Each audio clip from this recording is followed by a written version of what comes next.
memahami ya riset secara mudah ya, secara mudah. Nah, ini saya coba gambarkan ya. Ini sebetulnya berkaitan yang pernah saya di awal ya tentang keterkaitan antara paradigma, metode dan jenis. Jadi kalau kita memahami paradigma maka kita mengenal ada transformatif, positivisme ya, pragmatis. Jadi ke sebelah kanan ya, sebelah kanan itu wilayah-wilayah positivisme ya, wilayah penelitian pendekatan kuanti gitu. Jadi kuanti itu di sini di sebelah kanan kalau menggunakan datanya data numerik ya, data kalau menggunakan istilah statistik maka datanya data numerik. Data numerik ya data yang dapat dikalkulasi ya, dapat diperhitungkan secara matematis kan begitu. Ini paradigmanya paradigma positivism atau POS, ada istilah begitu. Nah, nanti itu dibaca, ya kalau kita ingin mendalami positivism, kemudian transformatif, pragmatism, itu bukunya sini nih tadi. Ada bukunya itu di Kenjin, ya Kenjin. Nanti bisa dibuka itu di bukunya Kenjin, ya. Ini saya buku-buku ini memang layak ya untuk magister gitu. Kalau S1 kan sampai berat itu. Nah, ini ada Kenjin. Nanti di ini, nah, ini buku yang menjadi rujukan ya pada periode sekarang itu tentang terutama misalnya pada riset kualitatif. Tapi memang di sini terutama juga mengkritisi ya, mengkritisi perkembangan perkembangan paradigmanya. Jadi penelitian kuantitatif itu kan memang dasarnya kepada analisis kuantitatif ya, pada setiap fenomena itu kan dianalisisnya menggunakan analisis data kuanti atau juga perspektif sebab akibat ya. Yang kemarin saya sebutkan itu kan eh, hubungannya kan hubungan apa namanya deterministik ya. Deterministik itu kan berarti kalau kalau menggunakan ilmu tauhidnya itu siapa tadi? Qadariyah, Jabariyah atau apa? Nah, Jadi salah. Ini senang saya kalau lihat biasanya ini ahli-ahli ini. Qadariyah, Jabariyah atau apa tadi? Kalau deterministik. Nah, kata Gus, itu ilmu ini kan ya, ilmu tauhid kan teologi ya itu. Jadi kalau konteksnya sebab akibat kan berarti ada apa? Bukan seperti wayang ya. Berarti kan ada koda, ada takdir gitu yang harus diusahakan. Jadi ilmu kuantitatif itu penelitian kuantitatif itu melihatnya adalah apa penyebabnya ya dan bagaimana akibatnya. Nah, dalam dalam tinjauan paradigma ilmu-ilmu sains itu bisa ya dianalisis dengan kuantitatif atau positivism. Maka penelitian kualitatif ini memang menjadi alternatif di dalam penelitian sosial gitu. Dengan paradigmanya konstruktivisme. Nanti baca aja yang ini ya buku ini nih. Lebih banyak berkaitan dengan paradigma transformatif. Ada kajiannya ya, ada kajiannya terkait dengan paradigma. Kemudian kalau ingin membaca yang pragmatism, ini bukunya yang ini. Buku eh, ini ya, Abbas Tasakori. Wah, ini buku-buku ini semua ini. Buku babon namanya kalau kalau di pesan itu kitab kuning ya. Ini apa tadi istilahnya? Tujuh apa itu? Kalau mazhab itu istilah bahasa Arabnya apa tadi? Yang tujuh itu tadi, tujuh imam itu. Sab'ah apa? Kalau kalau mau bicara apa tadi? Kutub Besita. Kutubus sittah kan ya. Jadi kalau mau bicara bicara fikih itu ya harus baca itu dulu ya. Jadi debat tanpa baca kutub sita itu nggak bisa ngalor ngidul. Ya kan? Buat apa gitu kalau jangan debat kalau belum baca itu gitu kan begitu. Nah, ini kan jangan ngomong riset atau penelitian sebelum baca buku-buku ini ya kalau di sini gitu. Nah, ini kalau mau baca tentang pragmatism ya ini bagus di sini di mixed methodnya Abbas Tasakori ya. Nah, memang bukunya apa? Kelihatan ya tadi yang ini Tasakori ya. Nah, Makan Ham. kelihatan ya. Kemudian ada lagi Creswell ya. Creswell juga buku-bukunya jadi rujukan. Nah, ini kalau buku yang ini buku tebel nih tadi. Ini buku Education Research, bukunya Creswell. Ada eh, halamannya itu kalau nggak salah itu nyampe berapa ini ya? Tuh, ya hampir 800 dia, hampir 800. Itu bahasa Inggris semua ya Pak dosen? Sekarang mah bahasa tidak ada halangan karena sudah punya apa? Kita Sudir. ChatGPT.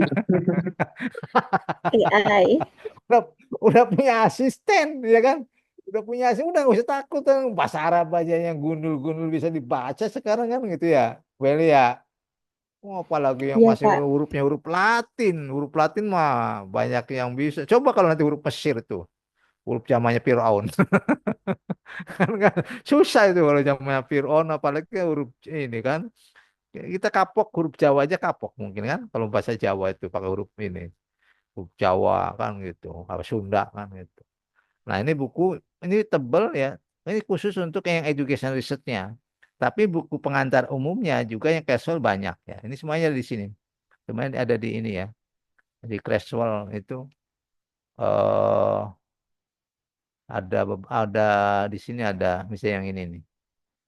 Ini tiga ya. Ini saya sih ini aja buat biar semangat aja gitu loh. Kan biasanya ada yang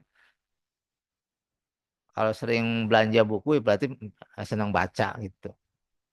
Nah, ini buku ya. Research design. Ini yang menggunakan tiga ini ya, tiga paradigma.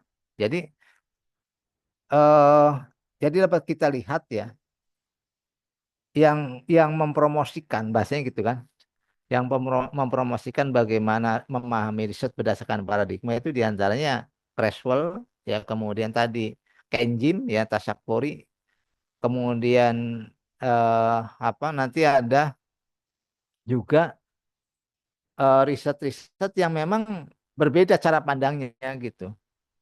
Itu terutama yang aliran-aliran sebelumnya atau misalnya guru-guru sebelumnya yang bicara tentang hanya eksperimen sama survei. Nah, itu kan tidak didasarkan kepada paradigmanya gitu. Jadi nanti ini bisa didalami untuk bisa mengkaji tentang paradigma ya. Saya kembali lagi. Jadi kalau kita menggunakan garis lurus ya, garis lurus tentang riset ya, kita bisa memahami sebelah kanan itu kuantitatif ya, bagian kiri itu kualitatif, bagian tengah itu adalah campuran. Ini bisa saja tentang data, tentang cara apa mengambil datanya ya, cara menginterpretasikan, cara menganalisisnya, kalau campurnya gabungan gitu. Jadi menggabungkan misalnya kalau di kuantitatif kan ada eksperimen. Ya, ada eksperimen, ada non eksperimen. Bahasanya gitu aja. Ada eksperimen, ada non eksperimen. Non eksperimen itu ya kita sebut dengan survei ya. Kan pembedanya itu. Pembeda dari riset kuantitatif itu kan eksperimen itu berarti ada treatmentnya, ada treatment ya, ada tindakan atau perlakuan bahasanya begitu, perlakuan terhadap variabel. Ah, jadi nanti ada istilah variabel eksperimennya ya atau variabel treatment, ada variabel dampak, ada variabel kriterium, ada variabel apa prediktor. Nah, begitu. Itu kalau kita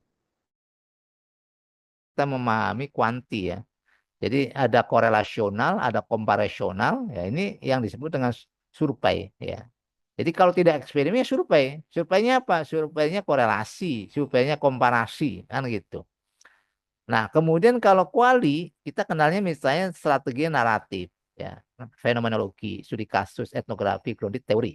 Nah, nanti saya akan minta Pak Dr. Misno untuk menambah ya, karena dia kan pakar lah kalau dalam riset yang berbasis pada apa tuh, pada Al-Quran dan hadis, karena kan beliau kan orang pernah belajar di pendidikan Islam, kemudian di ekonomi Islam ya. Jadi nanti lebih ini ya untuk bisa mengkaji riset dalam konteks misalnya kalau tafsir ya itu dalam konteks penelitian tafsir dia ini itu. Kalau saya kan ininya pendekatannya sifatnya umum ya.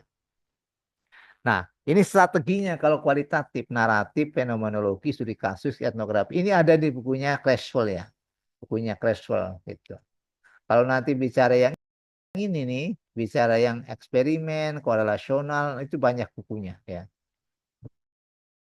Bukunya artinya setiap buku-buku yang menggunakan istilah paradigma pasti akan ketemu. Atau yang tidak menggunakan pendekatan cara pandang paradigma, itu pasti banyak. Nah, yang di tengah ya, yang di tengah itu yang dikenal dengan riset mixed method ya. Mixed method itu dilihat dari namanya juga campuran metode ya. Artinya datanya juga campuran, ya kan? Kemudian teknik-teknik pengambilan datanya juga campuran. Artinya campuran itu bukan berarti seperti misalnya apa soda susu kan gitu kan. Ya, dia ada menggunakan cara mengambil data misalnya melalui wawancara, menghasilkan data kualitatif, kemudian melalui pengukuran menghasilkan data kuantitatif. Itu kita gunakan dua-duanya gitu. Nah, ini biasanya ya pada penelitian evaluasi ya. Kemarin kan misalnya Bu Yani kan ingin mengetahui ya tentang eh, apa kemarin itu mengenai kemampuan ya atau keterampilan membaca ya kan dengan pembelajaran mendalam. Kalau sudah berjalan bisa kita evaluasi. Tapi kalau kita ingin menguji maka kita berarti menggunakan eksperimen. Evaluasi itu prinsipnya adalah yang menilai ya kan namanya evaluasi menilai apa yang sudah berjalan. Jadi kalau belum berjalan tidak bisa kita nilai karena kan basis kan epiden. Jadi kalau misalnya ada program apa program misalnya program tentang pembiasaan sholat duha misalnya kan sekolah-sekolah umum kan begitu ya supaya bisa apa punya keimanan dan ketakwaan programnya misalnya pagi-pagi ada duha dilanjutkan tilawah taruhlah tilawah 10 menit ya mendengarkan tilawah nah, menggunakan loudspeaker misalnya kan itu kan. Kemudian ada lagi nanti misalnya apa bahasanya kalau di ini itu ya eh, kalau bahasa umum kan apa sih namanya itu Bu Bu kalau orang Jawa itu deres ya Bu ya Bu Weli ya orang Jawa kan deres ya Weli Membaca ya, Pak? iya deres kan membaca Iya, ya iya, deresan deresan kan gitu kan iya. membaca kan gitu kan kan beda ya deres sama murojaah ya beda ya kalau murojaah kan biasanya ada Kayak mengulang menghafalnya gitu. ya ya Iya, mengulang ya kalau deres itu kan membaca pokoknya gitu. Nah, itu kan program-program yang biasanya digunakan oleh sekolah-sekolah ya untuk bisa membiasakan anak itu kan dekat dengan masjid, ya kan, dekat dengan Al-Quran, ya kan gitu kan, ya, atau membentuk akhlakul karimah lah untuk itu. Nah, itu evaluasi tuh. Nah, kalau action research berarti ada ada riset sekaligus ada apa? Nah, ada tindakan namanya action itu. Kalau Bu Eli misalnya nih, Bu, sebagai kepala sekolah, kok ini kok guru-guru kok eh apa namanya RPPM ya. Kalau sekarang Bu, ya nih RPPM apa RPP Bu? Ya nih RPP, Pak. RPP masih pakai RPP? Masih, masih. Oh nggak pakai M?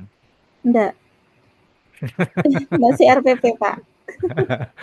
Kalau RPP apa terserah lah. Pokoknya ada ini kan ya ada bahan ya. Itu kan ada rencana ya, ada Iya, rencana administrasi. pembelajaran. Nah, kan setiap guru kan kalau nggak mungkin kan dia mengajar kalau konteks sekarang manajerial kan nggak mungkin dia tanpa persiapan kan. Persiapan yang paling minimal kan membuat itu RPP.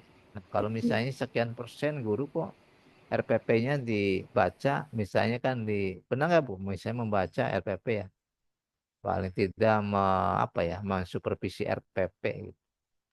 Kelayakan, kepatutan, ya kan, ketepatan, kan? Pernah nggak tuh Bu?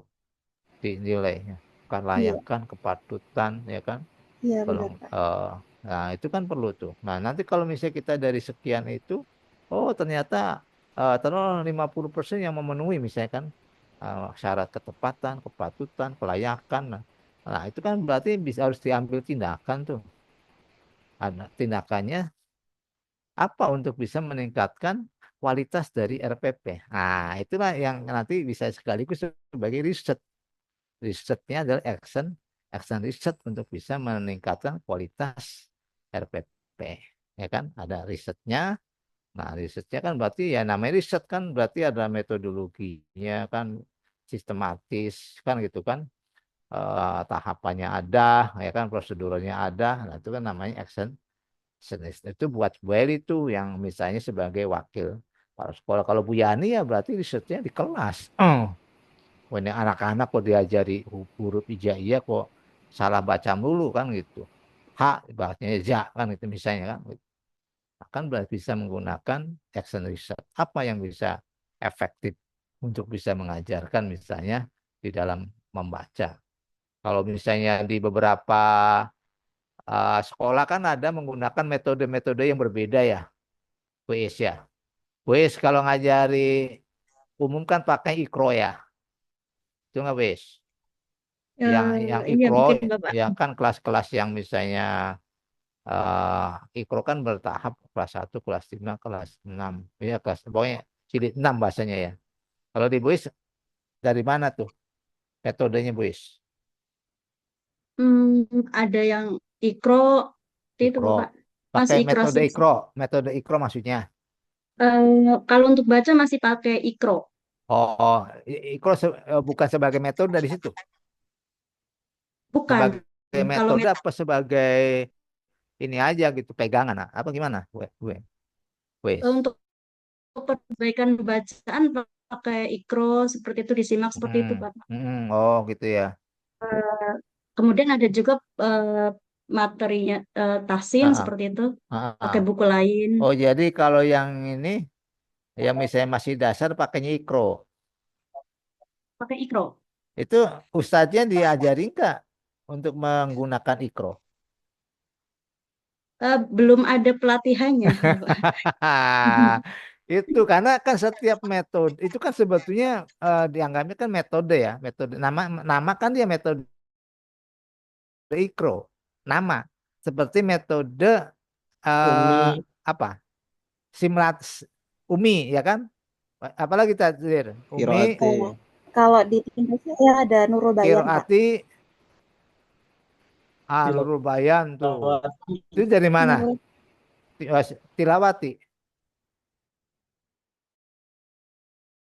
Di beda mana? sama Tilawati Pak. Ah, dari mana Bu Eli itu yang ini Bu? Dari Bu Mesir Eli kalau nggak salah Pak. Albayan dari mana? Mesir. Mesir. Oh.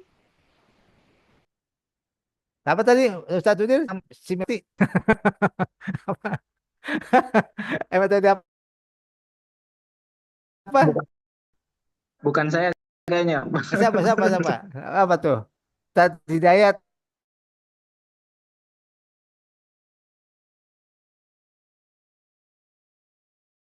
Simil. Bukan Kiroate ya. Berarti apa apa Bu Ai ini? Istilahati. Hah? Tilawati. Tilawati. Tilawati itu nama orang apa apa Itu apa dari artinya? metode. Iya metode kan ya. Beberapa. Nah, itu kan artinya kan ada pengembangnya ya. Betul nggak? Ada Betul. pengembangnya. Metode Ikro kan ada pengembangnya. Dia kan hasil dari ini. Hasil misalnya hasil dari beberapa kali taruhlah kalau kita sebut riset ya. Diuji coba sehingga dia menyebutkan sebuah metode. Kalau di zaman saya kan zaman pakai yang itu Bu, Yang sini turutan ya. Turut, tahu turut? Yang Yang juz Ya amma tahu itu ya, Bapak. Ustaz. yang Marjilis Pak bukan. dosen ya. kaidah Bukan. Baghdadiyah ya. Hah? Yang dari mana?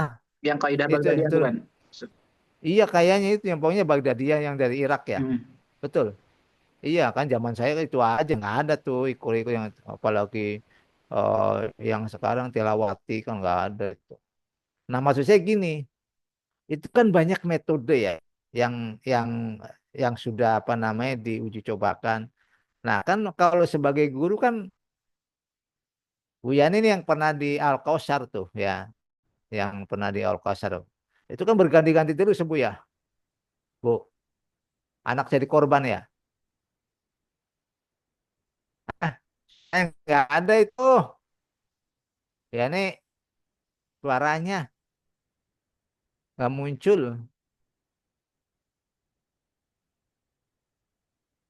Suaranya kok nggak ada Bu Yani itu.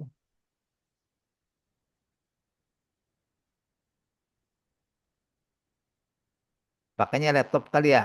Ini laptopnya tuh.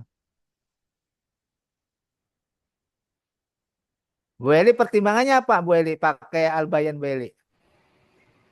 Pakai Nurul Bayan itu Ah, karena metodenya Nurul Bayan. Jadi ah, kalau untuk tingkat bawah sendiri itu ada pakai kitab namanya Fathur Rahman, Pak. Jadi pakai Fathur Rahman ini mereka ah, ada teknik yang namanya talaki. Bukan ah, talaki, haji. Jadi ah, kayak ah. sistem mengeja gitu. Jadi mereka lebih cepat bisa membaca Al-Quran. Hmm. Itu biasanya untuk usia atau apa kemampuan seperti apa yang cocok? Fathur Rahman ini bisa diajarkan mulai dari usia TK, Pak. Usia TK. Iya, Yang menggunakan sudah banyak belum Bu Eli? Itu. sudah. Di Di, si- yayasan kami di oh, oh. TK-nya itu sudah memakai ini sudah lama, Pak. Oh. Nah, itu kan menarik ya. Belum pernah ganti metodenya. Belum, belum pernah. Karena memang sudah menghasilkan gitu, Pak. Jadi kalau dari Ah, ah. TK-nya sendiri anak-anak TKB yang lulus Iya. dari TK sendiri itu bismillah sudah bisa membaca Al-Qur'an. Ah, ah. Kan kalau metode itu kan sasarannya beda ya. Apa Iya, yang mau dicapainya beda ya. iya. Dengan misalnya metode tilawati ya. Eh, beda kan. Kalau ikro itu kan kecenderungannya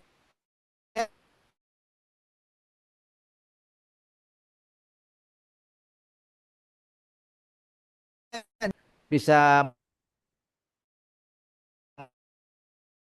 membaca ya soal atau ini belum itu kan ini belum apa namanya nanti ada ini lagi yang penting bisa ini dulu kan ya kalau nggak salah begitu ya yang ikro. Setahu saya seperti itu, Pak. Karena saya dulu Ah, pernah ah. belajar Iqra Iya. itu berbeda dengan Nurubayan. Ah, Kalau ah. Nurubayan ini mulai dari awal kita dikenalkan huruf hijaiyah itu Oh, kita sudah oh. ditekankan untuk memperbaiki makhraj. Jadi setelah makhrajnya benar, baru Oh, kita oh. bisa pindah ke materi Iya. berikutnya gitu, Pak. Oh, oh. Ya itu artinya yang punya punya apa ya tujuan yang masing-masing ya biasanya kan begitu. Iya, Kenapa? Mungkin artinya metode ikro itu cocoknya di misalnya di masyarakat perkotaan misal ya. Masyarakat perkotaan kan kecenderungannya kan instan, ya enggak? Ya kan? iya, Pak. Instan dibandingkan kan ada yang membaca pakai yang latinya. Iya, Iya kan? Baca yang Yasin pakai baca Yasin latih yang dibaca, ya Pananang ya. Ya kan? Maka kan itu bisa jadi terobosan tuh ikro itu supaya bisa cepat orang membaca kan persoalan nanti misalnya tajwidnya salah kan itu nanti gitu. Tapi dia bisa baca dulu tentang misalnya huruf huruf berbasis Arab kan begitu. Nah, itu kan tujuan tujuan apalagi itu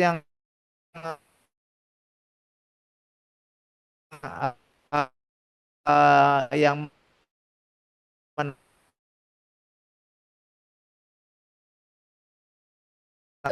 ada yang tahu selain misal Al-Bayan itu. Kalau tilawati ada yang tahu tilawati apa penekanannya tadi? tilawati. Metode Syafi'i, Ada Pak. metode baru lagi Pak dosen, itu Apa? peningkatan huruf juga. Tahsin, Geria Taksin. Al-Quran Surabaya. Oh, Itu saya pegang sendiri. udah di ini kan? Ya, saya praktekin di sekolah yang saat ini, Pak dosen. Sudah dibukukan belum itunya, metodenya, Tat? Tat, Ya, Pak. sudah dibukukan belum? Dibukukan.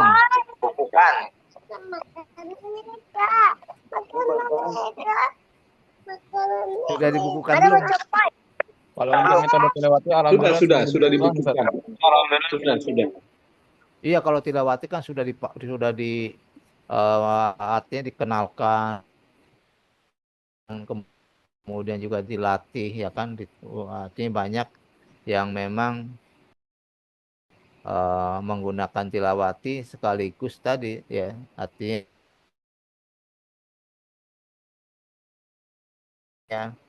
maksud saya gini, itu kan bisa menjadi sebuah riset ya, perbandingan kan gitu kan. Mana sih yang sebetulnya lebih efektif ya untuk bisa mengajarkan kepada anak, misalnya anak-anak yang sama sekali belum bisa ini membaca Quran ya, membaca huruf Arab ya, atau ya iya. Nah, kemudian nanti misalnya pada pada kebutuhan yang lain kan bisa menggunakan metode yang lainnya misalnya. Maksud saya gini, karena seringkali kan sekolah itu ada juga. Ya, anak saya itu kan sekolahnya itu di ini nih, sekolahnya Buyan itu dulu. Anak saya yang 4 ya, tiga-tiganya kan di situ satu tempat. Jadi saya ngalami, artinya mengalami anak saya itu ganti-ganti terus tuh metodenya. Eh, ada Umi ya, metode Umi. Apa bedanya tuh Umi sama ini, Bu Yani? Umi dengan Ikro. Iya, Pak. Sudah terdengar, Pak, Nah, suaranya? dengar, dengar. Oh iya. Apa bedanya Umi sama Ikro tuh misalnya? Kalau Ikro itu cuma membaca cepat ya, Pak ya. Baca Jadi cepat. kadang-kadang memang apa namanya secara pengetahuan ini hukumnya apa, ini hukumnya kan Heeh. belum tahu, cuma dibaca panjang gitu. Heeh. Baca panjang Iya. gitu. Sama identiknya kalau Ikro kan tidak memiliki nada ya. Kalau Umi kan ada Oh, oh, nada-nada tertentunya begitu. oh, Umi pakai nada nada ya. Sudah Ah, dijawab Ustadz sama Oh gitu. Pak Rahmat ya. oh, Oh, maaf Ibu, maaf. Iya, nggak apa-apa, Pak, nggak apa-apa. Ya iya. seperti itu, Pak.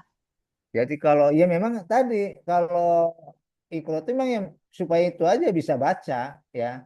Soal tadi makro kemudian tajwid itu memang ke depan ke belakang artinya kan kebutuhan awalnya itu kan dia memang bisa itu aja mengenal ya kan membaca kan gitu kan. Soal nada-nada ya mungkin beda ininya ya. Ada yang apa lagi? Umi. Bedanya Ikro sama Umi itu kalau Ikro itu sendiri itu memakai metode Jibril Oh, yang sistem Jibril. mengulang-ulang gitu Pak. Hmm, Kalau Umi setahu saya itu lebih ke metode talaki. talaki. Oh, iya ya, ini luar luar luar biasa ya. Artinya banyak banyak metode yang bisa digunakan menjadi alternatif di dalam. Karena kan sekarang ada artinya paut Quran ya, Beli. Benar nggak? Saya ini Iya benar Pak. paut Quran. Kemudian TK Quran ada juga ya istilahnya ya sekarang Sekarang atau paut sepertinya Quran sudah sekarang. menjamur itu Pak yang berlabel-label Heeh, belakangnya ada Al-Quran kayak gitu Pak. heeh. Iya kan artinya kan kalau banyaknya lembaga pendidikan untuk taruhlah di level prasekolah kan itu kan kebutuhan metode itu kan berarti banyak itu. Ya, Iya persoalannya Pak. kan ya itu ada yang ibaratnya kan cocok-cocokan ya atau alumni kan gitu kan sesanadnya gitu kan bahasanya sanad kalau itu ya betul nggak? Kalau tahfidz itu sanadnya mana kan gitu kan ininya ya ijabsah apa apa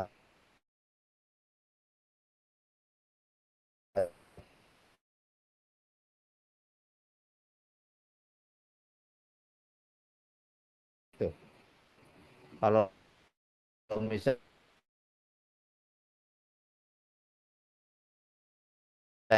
ya saya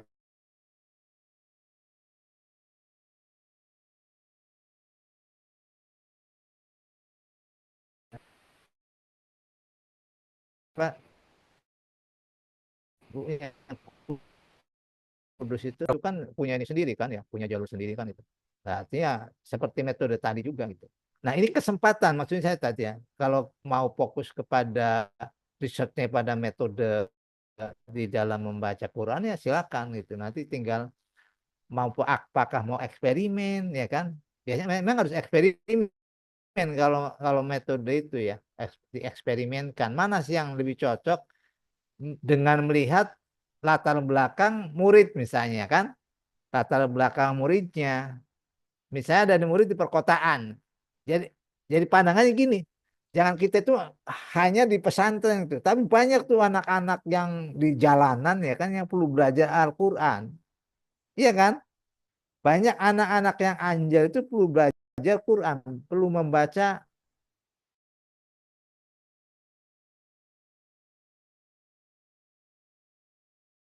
bagus itu yang anak-anak ini pondok itu ininya gitu.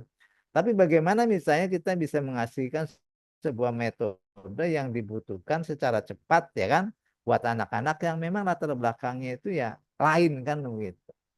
Nah, itu mungkin bisa nanti jadi bahan dan apa namanya bahan riset ya jika memang mau apa fokus kepada tentang bagaimana mengajarkan membaca atau juga awal membaca kan begitu. Nah, ini kalau misalnya kita bicara tadi yang kembali ke action ya, ya, maka bisa kita gunakan untuk menyelesaikan masalah. Nah, gitu loh. Action itu untuk menyelesaikan masalah. Jadi kalau masalahnya adalah misalnya kesulitan di dalam membaca, kemarin siapa yang itu yang ada di kelas yang lain ya. Jadi ada asistensi namanya. Ada asistensi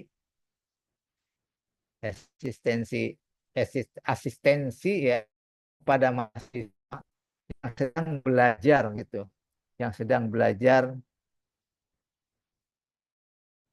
Muncul nggak Tad? Ininya. Bu. Belum muncul. Muncul. Masih di 2 ya, yang 2 Pak. Ini udah ya? Udah yang riset. PPT. Belum Pak dosen. Belum, Nah, belum Pak. Pak, masih tetap di Masih halaman 2. paradigma, metode, dan jenis. Saya 2. Iya, memang memang di 2. Mas ini kan masih di sini nih. Extend research itu untuk menyelesaikan problem, masalah gitu tadi. Ya. Kalau eksperimen itu untuk bisa membuktikan mana yang efektif. Nah, tadi kalau kita misalnya mau mengeksperimenkan beberapa metode ya, maka kita menggunakan eksperimen membuktikan. Tapi kalau kita ingin menyelesaikan masalah nih, yang kemarin misalnya Bu Yani itu ada kesulitan anak-anak di dalam membaca huruf hijaiyah, maka bisa menggunakan external research. Nah, kan kalau Bukti mau mengembangkan, nah Bu Eli ya, mau mengembangkan sebuah misalnya metode yang mana yang apa yang efektif, maka menggunakan R&D. R&D itu berarti ada barangnya, ada produknya apa sih gitu. Nah, produknya misalnya kalau ini kan modul itu produk ya, itu produk pendidikan tuh, modul bahan ajar ya kan, metode itu kategori teknologi ya, metode model itu namanya itu. Jadi ada produk gitu.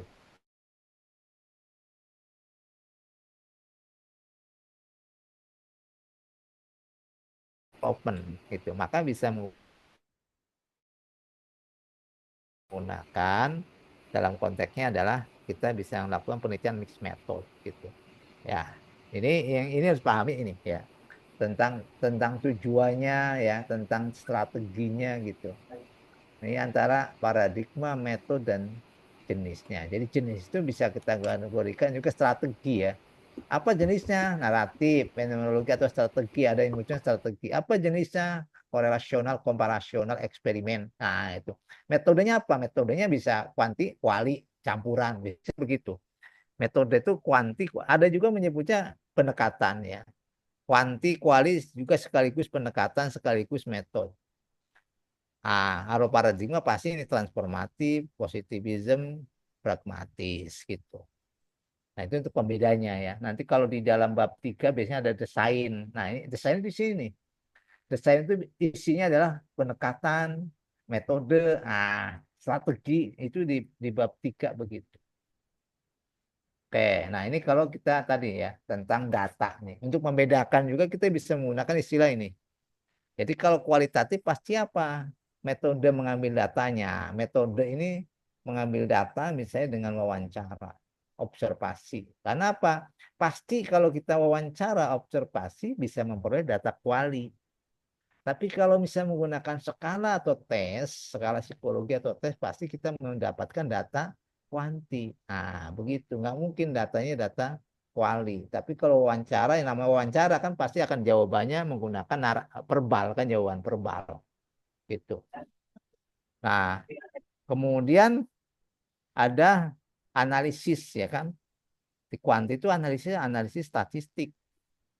Kalau di kuali analisisnya bisa banyak ya, konten analisis ada, kemudian ada model Myers-Habermas, ada model Spridley ya. Ada misalnya menggunakan NPPO, Atlasi, yaitu apa namanya aplikasi-aplikasi yang bisa untuk membantu ya di dalam menganalisis di kuali. Tapi kalau di kuanti pasti statistik menggunakannya ya aplikasi yang mendukung. Ada apa SPSS, kalau sekarang ada Jamopi, ya kan ada Jaspi, sekarang itu banyak yang bisa digunakan secara gratis. Nah, kalau dalam campuran ini bisa menggunakan kuesioner, dokumen ya dokumentasi. Ini yang kita bicara tentang apa metode. Tapi kalau datanya data kuali ya, data kuanti. Nah, kalau campuran pasti ya menggunakan dua data kuali dan data kuanti. Nah, ini untuk bisa memahami secara mudah ya terkait dengan pendekatan atau metode kuali atau kuanti maupun campuran. Ini gambaran ya. Nah, ini saya apa namanya singkat saja yang saya sebutkan tadi ya. Kuanti itu apa kalau kita memahami cara pandangnya ya. Jadi melihat fenomena itu kalau dalam konteks positivism itu deterministik ya. Deterministik itu kan berarti ditentukan dan menentukan. Jadi ada variabel sebab dan akibat. Maka biasanya memang yang dilihat adalah apa? Hasil dari hubungan antar variabel. Kenapa guru mengalami penurunan motivasi bekerja misalnya? Nah, itu kan hasilnya tuh. Hasilnya berarti ada penyebabnya. Nah, itu yang hubungan deterministik tadi, sebab akibat. Jadi ada variabel penyebabnya, ada variabel akibatnya. Akibatnya guru tidak punya motivasi atau kurang motivasi. Apa sebabnya? Nah, variabel apa tuh yang bisa menyebabkan menurunnya misalnya motivasi? Oh, tidak ada reward and punishment. Kan analisisnya begitu. Tidak ada reward and punishment. Oh, tidak ada misalnya tidak ada proporsionalitas di dalam misalnya memberikan penghargaan. Oh, kesejahteraannya misalnya kurang. Nah, itu banyak akhirnya. Oh, itu dari luar, dari dalamnya apa? Wah, misalnya motivasi internalnya kan tidak ada motivasi berprestasi. Nah, itu kan berarti mencari sebab ya, mencari sebab kenapa menurunnya motivasi bekerja. Kemudian yang kedua reduksionisme. Apa reduksionisme? Artinya kalau kita melihat sebuah peristiwa itu tidak menyeluruh tadi. Ya, kalau kita melihat misalnya siswa atau murid ya, kita hanya melihat bagian kecil dari murid. Bagian kecil dari murid, fenomena atau juga variabel murid. Apa misalnya? Jadi kalau kita ingin melihat motivasi belajar, ya, motivasi belajar itu hanya sebagian kecil. Motivasi belajar itu kaitannya dengan apa? Oh, dengan hasil belajar. Nah, dengan apa lagi? Oh, dengan prestasi, ya. Jadi kita hanya melihat sebagian kecil, maka ya, melihat sosok murid itu hanya sebagian kecilnya. Sifatnya apa, tidak menafikan, bahasanya gitu kan? Menafikan variabel-variabel yang lain. Nah, itu reduksionisme di situ. Yang ketiga, ya, maka yang utama juga berbasis pada pengukuran empiris. Pengukuran, ya. Pengukuran itu artinya berarti mengukur. Mengukur ada alat ukurnya. Alat ukurnya itu berarti harus kita buat. Nah, alat ukur ada fisik, alat ukur non fisik. Kalau psikologis berarti non fisik. Nah, pendidikan itu banyaknya yang diukur non fisik. Bukan tinggi badan, bukan berat badan. Kalau anak TK masih di ini tuh, masih diukur, ya. Tinggi badannya, perkembangannya gitu kan. Oh, kan gitu. Tapi kalau sudah pendidikannya lebih luasnya kan banyaknya adalah yang psikologi. Perkembangan, kalau di TK itu kan perkembangan sosial, perkembangan spiritualnya, perkembangan kognitifnya, perkembangan kemampuan bahasanya, itu semuanya dilihat kan gitu. Itu non fisik tuh. Jadi kalau fisik ya tinggi tubuh, ya kan, sama berat kan begitu kan. Kukunya panjang, rambutnya panjang, kukunya kotor, itu kan fisik tuh. Tapi banyak yang diamati perkembangan emosional, spiritual kan begitu kan, kalau di bahkan perkembangan motorik halus, motorik kasar. Nah, kan gitu kan. Alatnya apa? Motorik halus. Alatnya apa? Motorik untuk melatih motorik kasar. Wah, ada di lapangan tuh. Nah, namanya kan apa? AP, ya.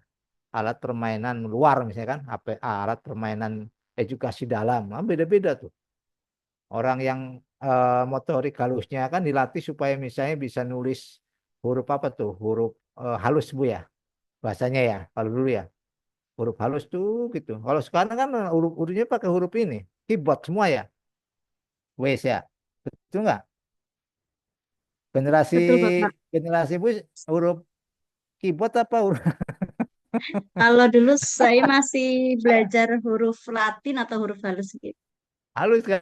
Sekarang kan namanya huruf keyboard kan ya. Iya kan? Iya, betul. Ini kok huruf ini semua kan gitu. Nggak ada tuh huruf sambungan gitu kan. Makanya kan itu tidak terlatih motorik halusnya gitu. Padahal kan nulis membatik, ya kan? Membatik itu kan melatih itu kesabaran sama itu. Berarti yang hilang itu. Apalagi kalau sudah sekarang pakainya apa gadget, HP, udah itu. Nggak ada itu yang namanya nulis itu. Mungkin coba cek deh tulisan anak-anak sekarang. Udah kayak cakar ayam aja semua kan.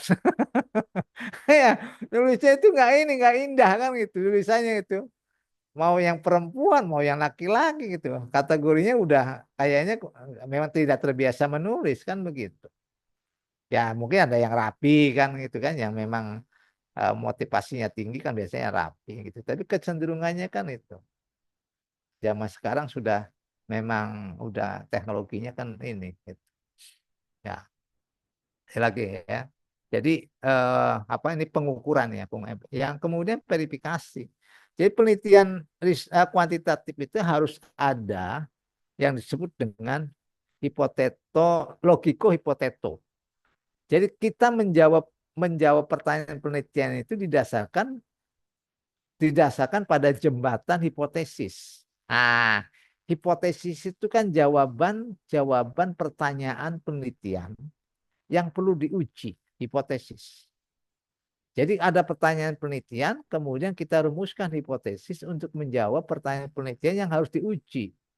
Nah, hipotesis itu kan diturunkan dari apa? Dari teori. Maka penelitian kuantitatif itu artinya verifikasi teori berdasarkan data. Nah, itulah pentingnya data di dalam penelitian kuantitatif untuk menguji hipotesis. Tetapi kalau dalam penelitian kualitatif itu tidak ada hipotesis, tidak ada pengujian hipotesis. Bahkan untuk bisa apa namanya menggunakan teori untuk bisa melihat atau menganalisis fenomena supaya bisa menghasilkan apa menghasilkan pola perilaku, bahkan bisa menghasilkan misalnya yang disebut dengan teori substantif. Nah ini ciri dari pandangan dunia atau paradigma positivism. Yang pertama determinis, ya, adanya hubungan sebab akibat. Jadi pandangan positisme itu melihat peristiwa itu sebab akibat. Kenapa Gunung Semeru erupsi, Bu? Kalau bahasanya Jabari apa? Pak Sugeng, kenapa Gunung Semeru erupsi?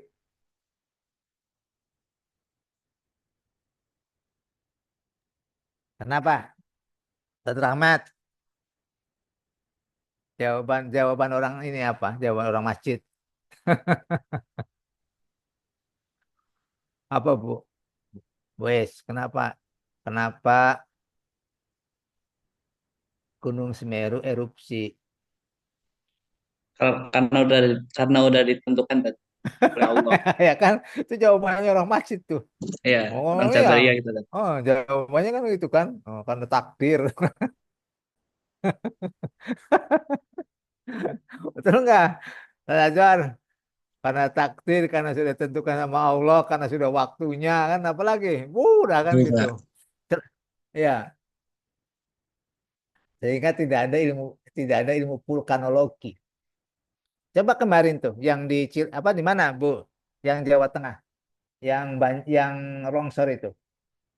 Majenang, Ustaz. Yang Cilacap. longsor terakhir, Cilacap kan? Majenang. Cilacap, Majenang. Ada Oh, dua Cilacap ya. Majenang, ya kan? Kalau kalau jawaban orang Majid kan sudah takdir ya, ya Iya, kan? sudah Tapi ketetapan Allah. iya, tapi kan jawabannya Bu siapa yang itu kemarin dia jadi kepala BMKG itu, yang dari profesor itu kan UGM kan dia. Ada bagian tanah ya yang di bawah itu kan, dia kan jelaskan gitu kan. Ada bagian Erosi tanah ya? apa Erosi namanya? ya? Erosi apa? Bukan erosi itu tanahnya, cuma peristiwa kan. Pergeseran. Pergeseran. Enggak Bagian ada magmanya. tanah, ada jenis tanah itu yang di bawah Pananang, di bawah itu ya. Di bawah itu ada jenis tanah yang warnanya biru. Jadi kalau tanah itu terkena, itu ada di lapisan keberapa gitu loh. Jadi tanah itu kalau dia terkena air, itu seperti menjadi odol, bahasanya begitu itu. Mudah meleleh. Odol itu kan lembek ya. Vulkanik apa ya? Apa namanya? Apa Nanang? Vulkanik apa tuh? Oh, vulkanik mah ini apa itu kan peristiwa di gunung kan, vulkanik. Jenis tanahnya ada gitu. Nah, itu yang menyebabkan tanah itu mudah bergerak itu. Ada bagian tanah itu yang memang kalau kan lempung ya. Orang Jawa kan lempung ya. Lempung kan namanya ya. Kalau orang Jawa, lempung itu Tanah liat.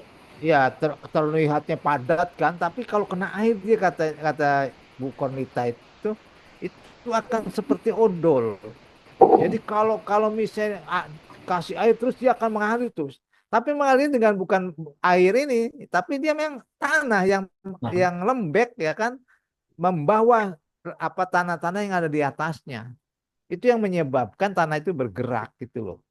Wah, Itu pandangan secara ya kan, bukan artinya itu dari ilmu vulkanologinya itu.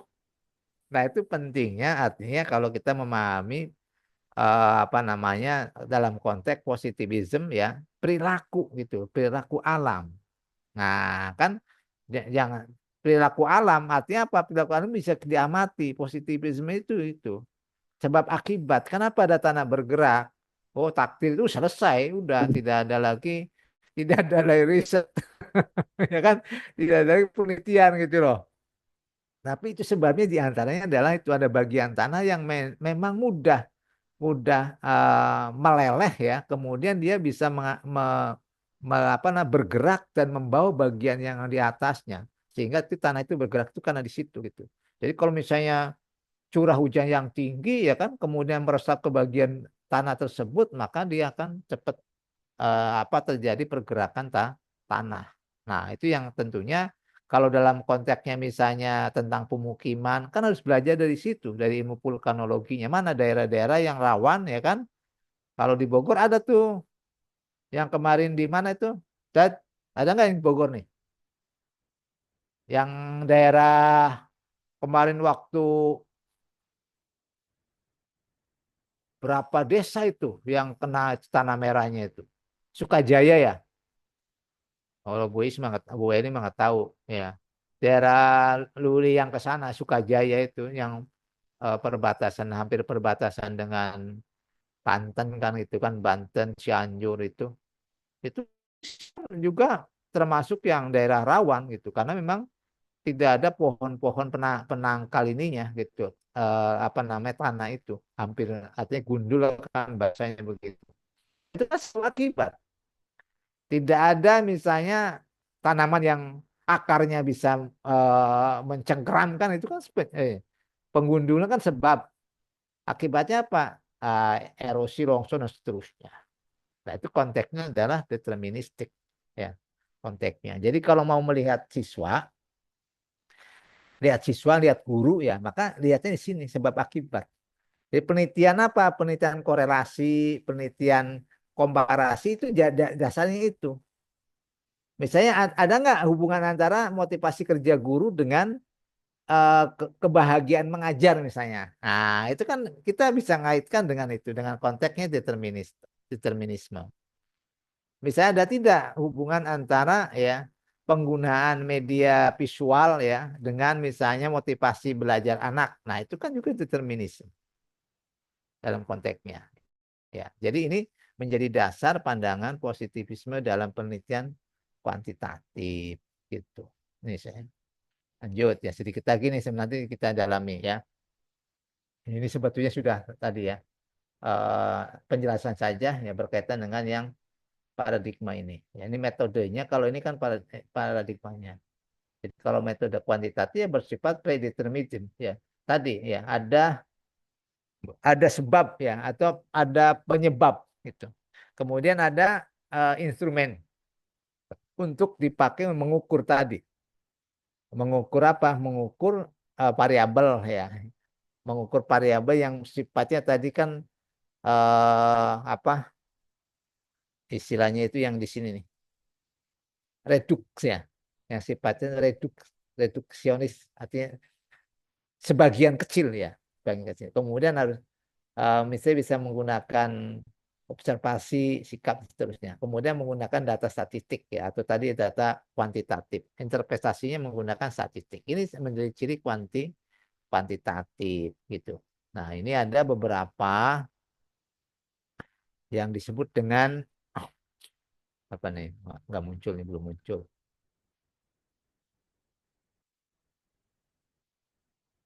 Kenapa? Ya. Ini kalau kita menggunakan jenis ya. Korelasional, komparasional, ada ini tadi diperluas ya. Diperluas dari korelasional kausal namanya. Ya. Kemudian ada eksperimental. Jadi eksperimental, non eksperimen itu aja. Korelasi berarti apa tujuannya? Tujuannya adalah kita menguji, bahasanya gitu. Kalau kuantitatif menguji ada tidaknya hubungan antar variabel.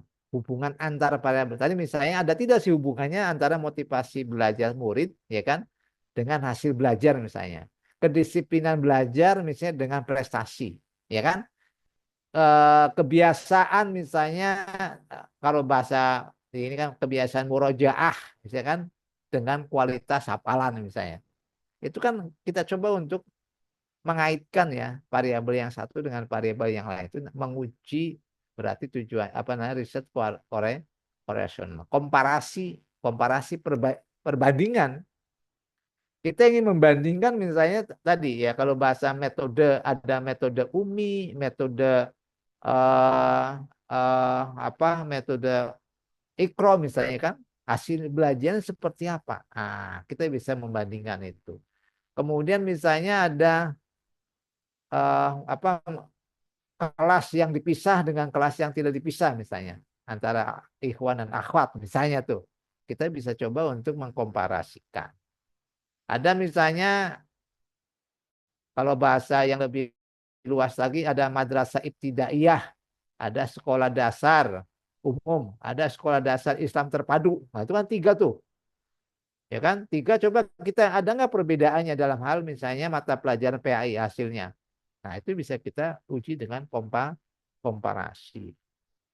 Nah, kalau kita ingin misalnya melihat sebab akibat dalam konteks non eksperimen ya, tadi ada tidak pengaruhnya. Pengaruh misalnya ya, kemampuan misalnya kemampuan apa? Kalau guru kan kemampuan kompetensi pedagogik ya kan. Ada tidak sih pengaruh pengaruh misalnya komunikasi skill ya terhadap kompetensi pedagogi guru. Nah, kan begitu. Komunikasi skill dengan kompetensi pedagogi gurunya. Berarti itu kan kita meneliti tentang guru. Itu bisa kaitan dengan penelitian kausal. Yang terakhir ya nih eksperimen. Ya. Eksperimen berarti harus ada treatment yang saya sebutkan ya. Treatment. Nah, ini yang perlu dipahami dalam penelitian kuantitatif ini ya. Apa sih itu variabel? Jadi variabel itu sebenarnya sederhana ya. Yang pokoknya yang melekat pada subjek. Yang dapat diukur. Nah, itu. Melekat pada subjek yang dapat diukur. Bersifat variasi. Dapat diukur artinya apa? Kita bisa mendapatkan datanya. Misalnya jenis kelamin bukan berarti mengukur kan. Berarti kita bisa mendapatkan data tentang jenis kelamin seorang manusia.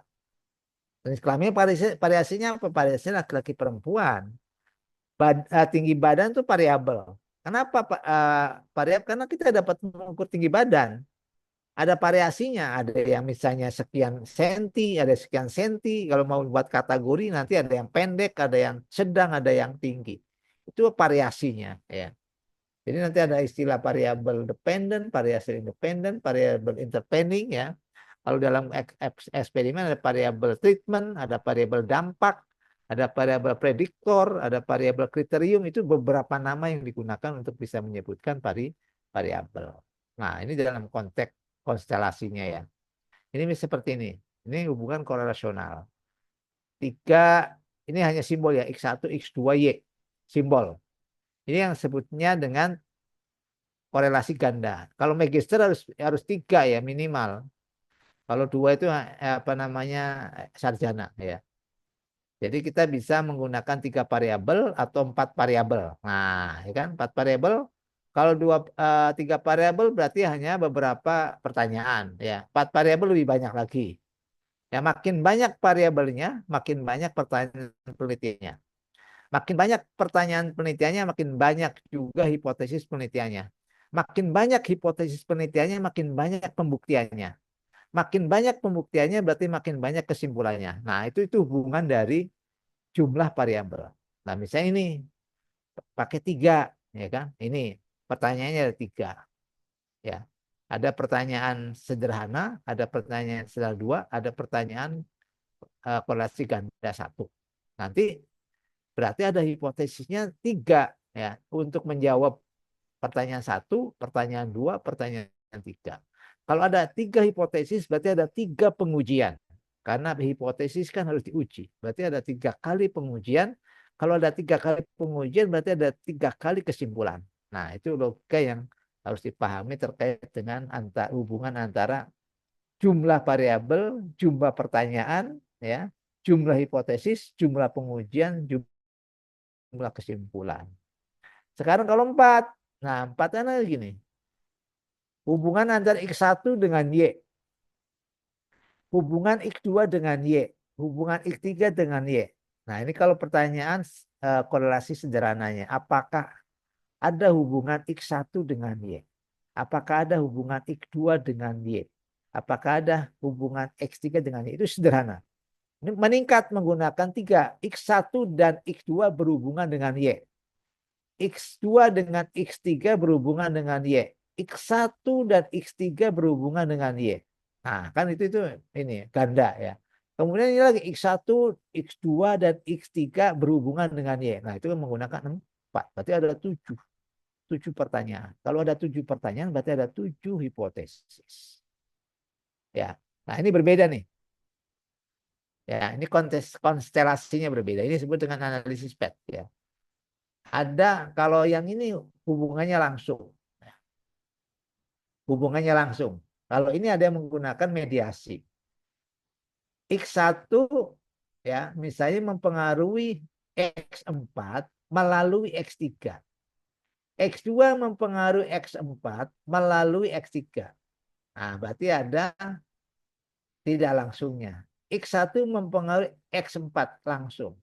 X2 mempengaruhi X4 itu langsung, hubungannya langsung. Nah, dalam analisis PET bisa langsung, hubungannya bisa tidak langsung. Nah, itu yang harus dipahami. Nah, dalam kuantitatif perlu ada ini ya pengujian nih, ya. Ini pengujian nih kalau contoh eksperimen ya kan. Nanti ada misalnya ini kita mau membedakan hasil belajar berdasarkan modelnya ya. Ada investigasi, ada PBL, ada empiri gitu. Nah, di sini ini yang sebut dengan misalnya pakai one way ANOVA ya kan analisisnya. Ini ada yang ini ya. Ada pakai nah ini kan 2 nih. Ya. Ke apa namanya? Pakai baris perkotaan pedesaan, pakai kolom investigasi dan PBL. Jadi kita bisa membedakan model pembelajaran berdasarkan modelnya, bisa juga berdasarkan letaknya ya, atau gabungan. Nah, itu yang menggunakan istilahnya two way ANOVA.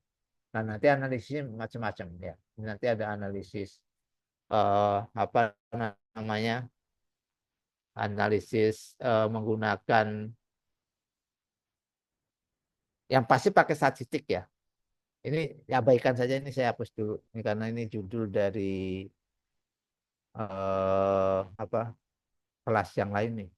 Kelas yang lain. Ini saya ini dulu. Delete. Ya. Oke, ini saja ya untuk mengantarkan diskusi malam ini terkait dengan riset kuantitatif. Nanti bagaimana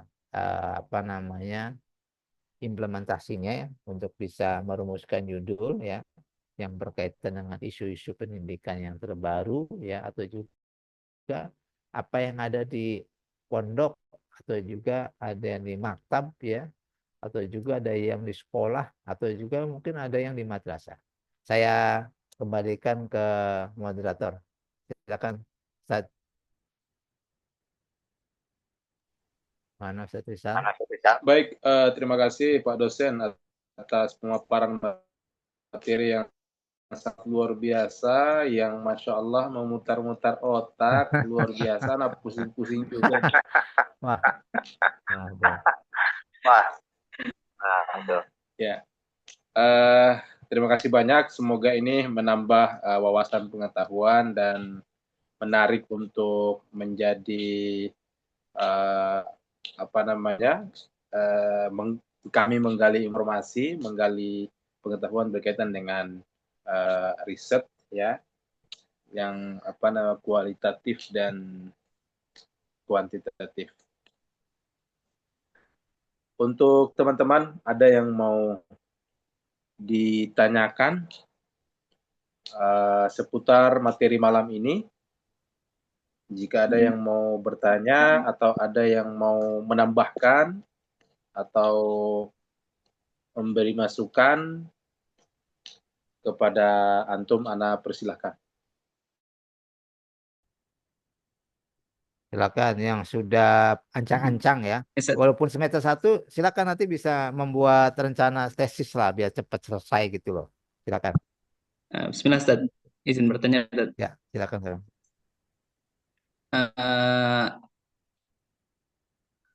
Izin bertanya, ini kan untuk kuantitatif tadi minimalnya 3 variabel atau dua variabel, dua variabel X ataupun satu Y gitu.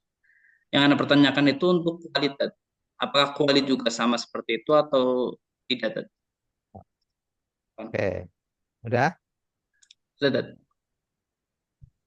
Ustaz ilmiah, Ustaz ilmiah apa Ustaz Sekho panggilannya Ilmi, ini. Dad. Ustaz ilmiah. Jadi kalau dalam konteks kualitatif kita tidak menggunakan istilah variabel ya, tidak menggunakan istilah variabel. Jadi konsep apa sih yang mau diteliti gitu. Jadi eh, kalau di dalam kualitatif berarti kita fokusnya itu apa? Misalnya kalau kita mau meneliti tentang misalnya strategi kepala sekolah ya di dalam mengembangkan kebiasaan apa? Misalnya kebiasaan hidup sehat misalnya ya, hidup sehat. Jadi strategi kepala sekolah di dalam mengembangkan budaya hidup sehat di sekolah. Atau budaya bersih kan biasanya yang relevan gitu ya. Yang di sekolah kan perlu ada budaya bersih. Itu kan perlu ada apa namanya grand design yang dimiliki oleh kepala sekolah kan ya untuk bisa punya kultur ya yang bisa dipahami oleh stakeholder pemangku kepentingan di sekolah. Maka kan berarti kalau melihat itu kan bagaimana desain desain kebijakannya strateginya untuk sekolah yang akan diimplementasikan oleh murid, oleh guru, ya kan? Kemudian oleh misalnya tenaga administrasi. Nah, itu kita fokusnya ke situ. Fokusnya itu pada bagaimana strategi. Nanti ada spotnya, ya kan? Strategi itu mencakup apa saja. Oh, strategi misalnya di kelas, di dalam pembelajaran, ya kan? Oh, strategi misalnya di luar kelas, misal paling mudah kan begitu. Jadi kita menggunakan istilahnya adalah fokus dan subfokus. Lalu di dalam penelitian kualitatif. Nanti dari konsep itu kita bisa bisa menjelaskan fokusnya apa, subfokusnya apa. Ya. Kenapa kalau di kuantitatif menggunakan variabel? Karena variabel itu konsep yang terukur. Konsep yang terukur. Kalau terukur berarti ada alat ukurnya. Kenapa perlu ada alat ukur supaya bisa menghasilkan data kuanti? Itu aja. Ya kan? Supaya bisa menghasilkan data apa skor. Skor itu kan memudahkan. Tapi kalau strategi itu kan proses. Ya kan tadi kan? Kualitatif itu kan melihat proses. Tapi kalau di kuanti itu kita akan melihatnya adalah hasilnya. Maka kalau ada hasilnya, kita harus mendapatkan apa data kuantinya, data numeriknya. Maka perlu ada pengukuran. Contoh misalnya yang sama ya, yang sama kalau misalnya tadi tentang budaya bersih, ya enggak? Kita ingin memahami nih persepsi siswa tentang budaya bersih, ya kan? Dengan apa kedisiplinan dia perilaku misalnya membuang sampah, misalkan perilaku membuang sampah dan persepsi dia tentang budaya bersih. Kan dua-dua ini tuh. Dua variabel yang ada melekat pada siswa. Jadi reduksinya di situ hanya di siswa saja. Perilaku siswa terhadap misalnya terhadap sampah ya kan dengan apa dengan budaya bersih dia. Nah, kan gitu kan kebiasaan budaya bersih. Jadi dua variabel tuh. Kita ingin kaitkan saja itu. Ada enggak hubungannya gitu antara perilaku dengan misalnya budaya bersih di siswa. Nah, karena itu namanya kita mengukur perilaku siswa terhadap misalnya apa namanya lingkungan sekitar ya tadi berkaitan dengan sampah dengan budaya hidup bersih dia. Nah, itu namanya dua variabel. Nah, kalau misalnya kita ingin melihat di gurunya apa? Nah, variabel yang ada di guru. Gitu tadi ya. Itu yang disebut dengan reduksionisme di situ. Kita hanya melihat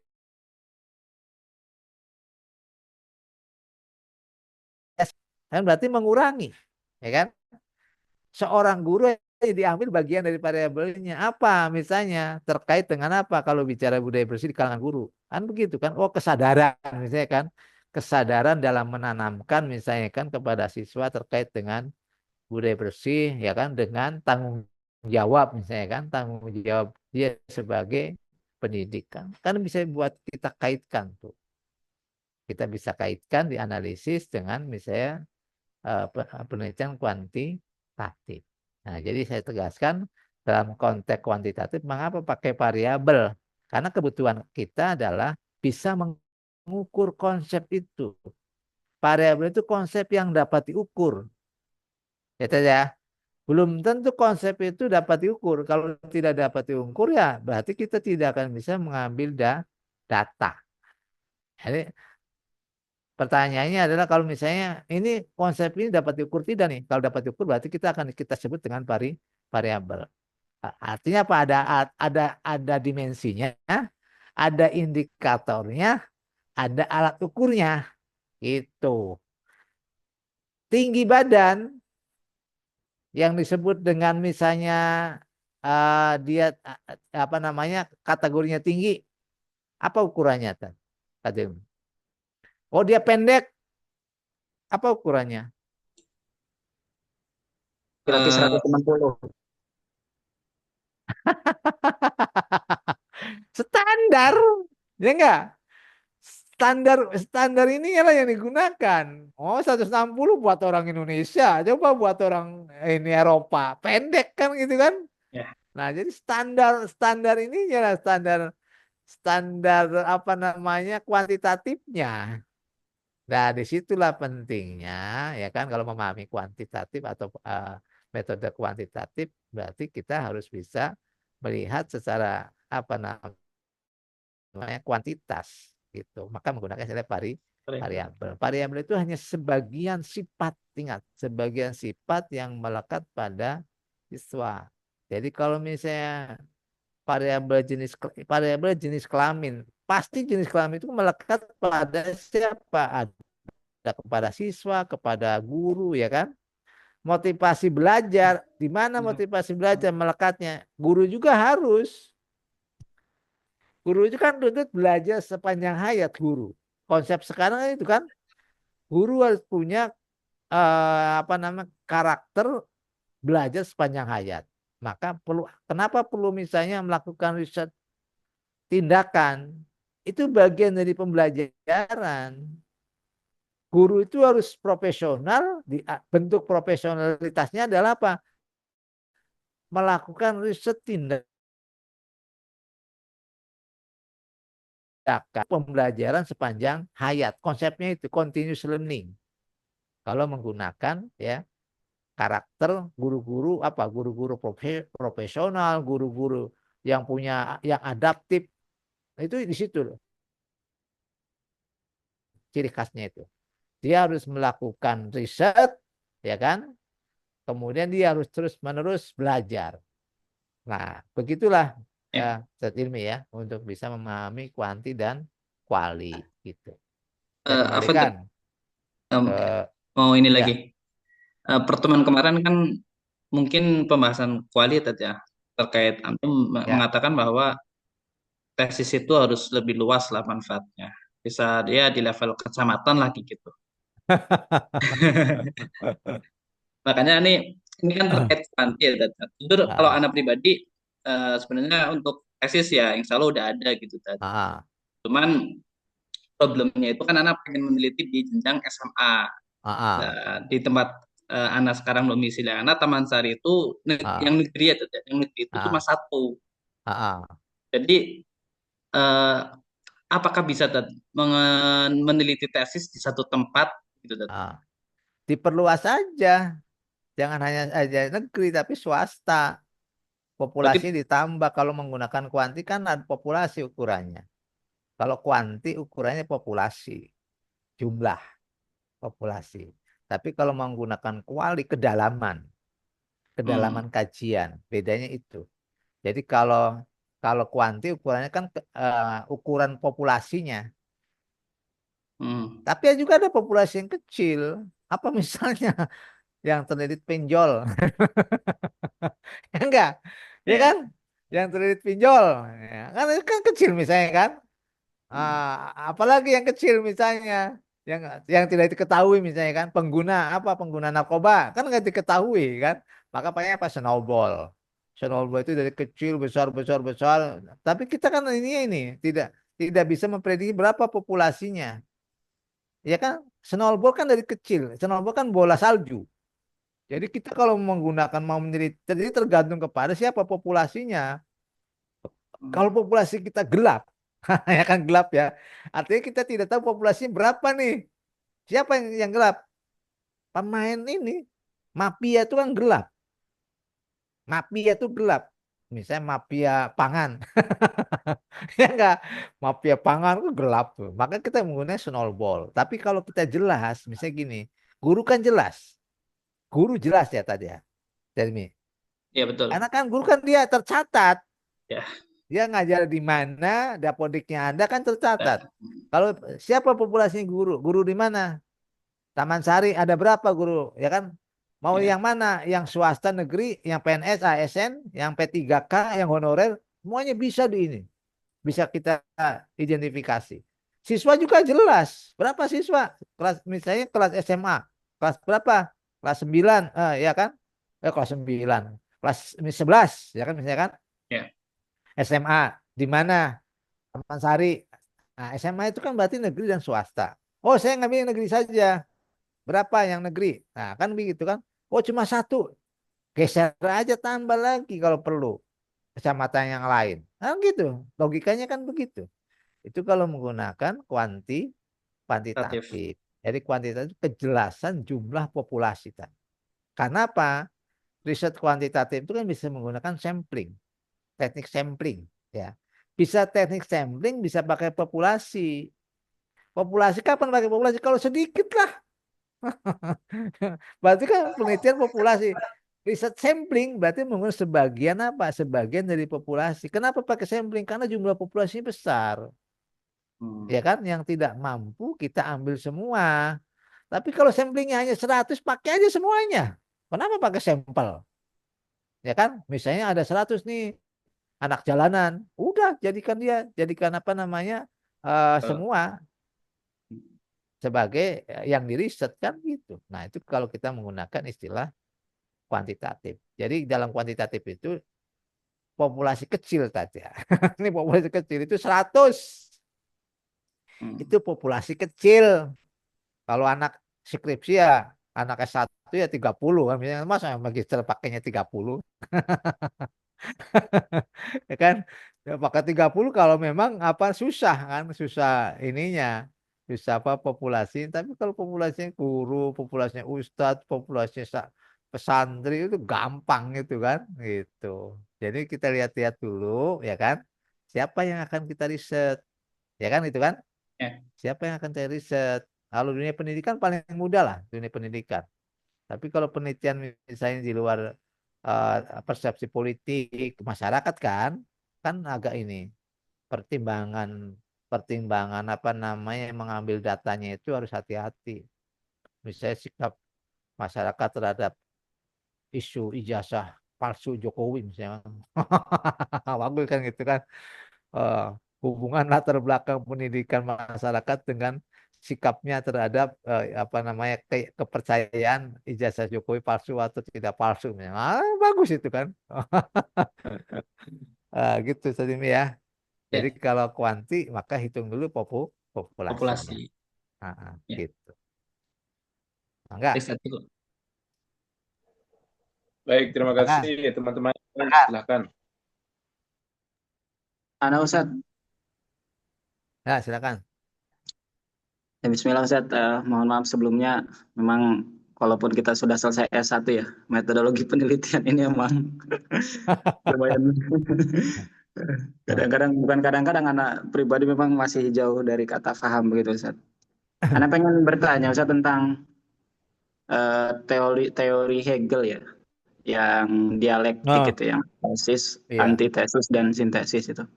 Itu sih ada korelasinya nggak Ustaz dengan metodologi penelitian? Misal kalau misalnya itu ada, pendekatan analisis itu lebih dekat ke kuanti apa ke kuali gitu, Ustaz? Karena nggak ini. Jadi istilah tesis di sini jangan dikaitkan dengan Hegel ya, Hegelian ya. Istilah Biar tesis ya, atau istilah hipotesis ya. Jangan dikaitkan dengan apa namanya teori Hegelian yang tesis dan sintesis. iya. Penelitian itu kan memang kan mensintesa. Ada analisis dan sintesis. Ya kan? Karena kan kita bicara tentang pengembangan ilmu. Pengembangan ilmu itu kan berkaitan dengan konsep-konsep. Ingat ada konsep, ada teori kan ya. Betul nggak? Betul, Ustaz. Betul. Ada konsep, ada teori. Jadi kalau konsep itu kan mendeskripsikan dari satu objek. Ya, satu peristiwa. Laki-laki kan konsep. Ya kan? Perempuan konsep. Ya nggak? Perempuan itu kan konsep yang berbeda dengan laki-laki. Manusia jenis apa yang perempuan? Manusia itu kan konsep. Ya, konsep. Binatang betul. konsep. Ya kan? Di atasnya makhluk ya kan? Ya kan? Itu konsep. Tapi teori itu kan yang menghubungkan antar konsep. Hujan dengan banjir. Nah, hujan konsep, banjir konsep. Kenapa terjadi banjir? Nah, itu yang disebut dengan bagaimana teori gitu, yang menjelaskan tentang banjir. Ya kan? Hegelian itu kan paradigma. Ya kan? Paradigma di dalam memahami misalnya dialektika. Betul nggak? Saya nggak jadi bingung juga. Gini kan bicara paradigma tentang dialektika kehidupan, ya kan? Atau misalnya dalam konteksnya misalnya sebab akibat lah tadi ya. Ada ada tesis, antitesis. Supaya kan dia kan berkembang terus ya kan. Ini kan berkembang akan terjadi evolusi ya, evolusi kan, berkembang terus meneruskan gitu. Nah, kalau dalam konteks riset, maka kita bisa saja menggunakan paradigma yang mana di dalam memahami fenomena. Nanti silakan saja kaji, ada tidak transport misalnya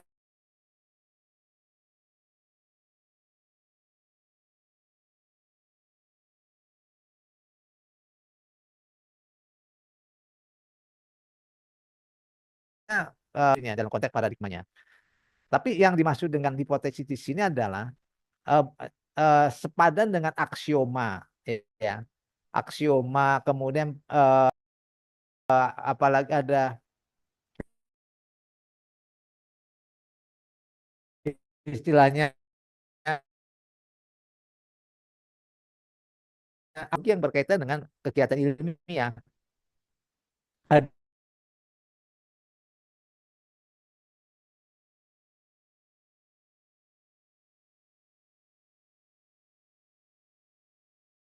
Tidak bisa ditolak kan ya, yang pasti terjadi. Betul nggak? Aksioma.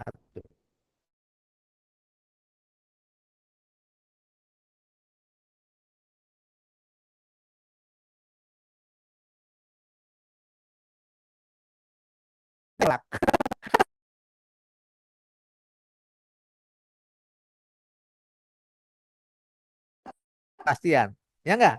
1 kali 0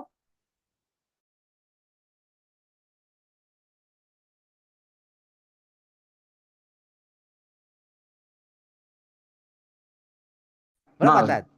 0 itu aksioma tuh. Tiada Tuhan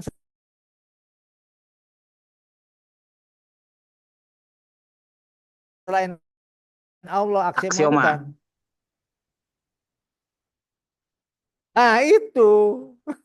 Jadi siapapun akan menerima sebetulnya kalau apa namanya ada kejujuran. Ya kan? Jadi la ilaha illallah itu ya seperti 1 kali 0. Tidak ada yang bisa ini yang menolak gitu. Nah, dalam konteks penelitian maka ada hipotesis kan itu kan, hipotesis kan sebagai yang disebut dengan apa namanya, bukan antitesis terhadap pertanyaan ya, tapi jawaban dari pertanyaan yang perlu diuji. Nah, dinamika pengujian hipotesis itulah yang nantinya akan memberikan apa? Sumbangsi kepada perkembangan ilmu pengetahuan. Kalau nanti hipotesis ditolak, berarti harus direvisi.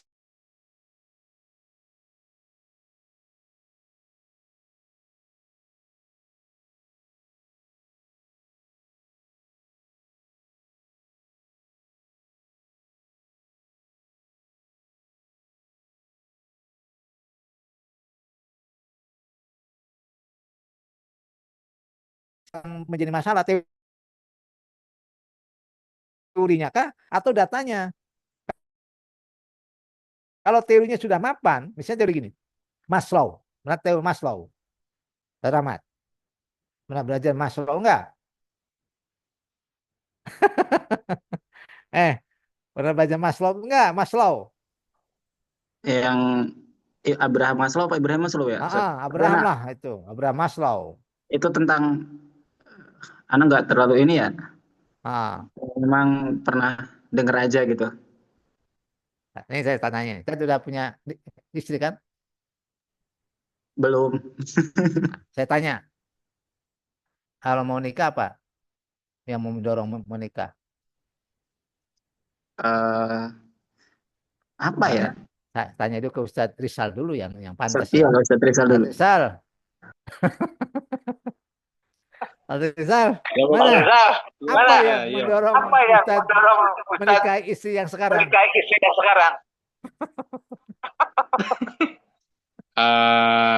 Yang mendorong saya untuk menikah dengan istri saya yang sekarang, ya tentu ini ya, agar saya menundukkan pandangan.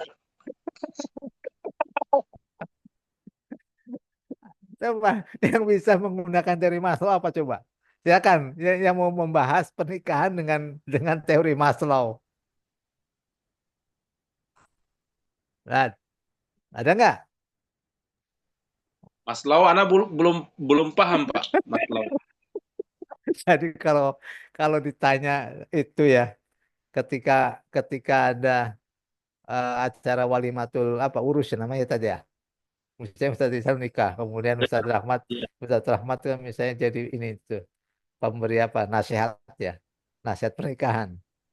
Kata Ustadz Rahmat gini, nikah itu ada tiga level,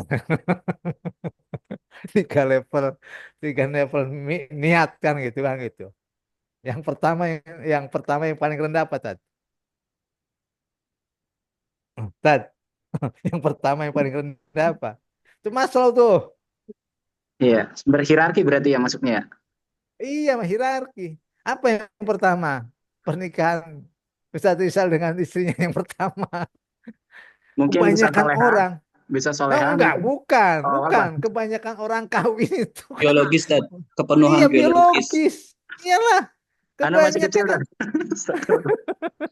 Kebanyakan kan biologis. Maksud saya itu teori begitu. Teori itu digunakan untuk menganalisis fenomena. Banyak manusia kawin, nikah itu karena apa? Kebutuhan biologis. Iya kan? Awalnya di situ kan. Sekarang kalau Ustadz Isa sudah terpenuhi, pasti kan ada tujuan yang lain. Yang lebih tinggi itu enggak? Menundukkan apa tadi pandangan. Itu kan levelnya udah tinggi lagi tuh. Levelnya udah tinggi. Menoto mau nambah Rizal kan? Iya lah. Nah, kalau ini makin larut malam makin ini nih. Kalau saya bersyukur Pak istri saya Jadi yang sudah punya istri itu harus bersyukur. Konsep bersyukur harus dipakai ya, enggak ya Tad? Betul enggak? Ya benar. Benar enggak? Konsep bersyukur apa Tad? Tadi bersyukur. Ini bagian dari teori nih. Nanti akan bertambah. Bersyukur ya Tad ya. itu itu apa namanya menggunakan teori itu. Paham ya untuk menganalisis kan begitu. Jadi kalau punya itu hal-hal yang sederhana. Jadi menggunakan teori. Teori itu kita pakai untuk bisa memahami apa fenomena yang sedang kita teliti gitu. Kenapa pakai misalnya Maslow? Kenapa menggunakan misalnya motivasi berprestasi? Itu kan harus ada alasannya. Ya kan? Teori motivasi achievement kan bagian dari teori. Kenapa menggunakan teori apa namanya motivasi berprestasi bukan Maslow? Nah, itu yang disebut dengan apa namanya pilihan teori. Sama di dalam teori pembelajaran. Teori belajar dan pembelajaran itu kan ada beberapa ini. Yang kemarin misalnya kenapa pakainya kalau Bu Yani pakainya Tondik, ya kan? Kenapa pakai Brunner? Nah, itu hal-hal yang harus bisa dipertimbangkan. Kenapa pakai misi Bandura? Nah, itu ketemu kan? Nah, jadi kalau misalnya Hegelian, maka dipakai untuk apa? Kapan kita pakai Hegelian? Untuk memahami apa perkembangan masyarakat kah? Kan gitu kan? Karena Hegelian kan bisa dipakai juga untuk misalnya memahami berbagai macam sisi itu. Nanti masuknya ke Karl Marx akhirnya kan ketemu ya. Ustaz Rahmat ya. Allah alam dosen saya makanya tanya. Ya. Jadi nanti jangan tidak sama antara tesis dan antitesis dalam pengertian uji hipotesis. Kalau hipotesis itu pasti bisa dievaluasi.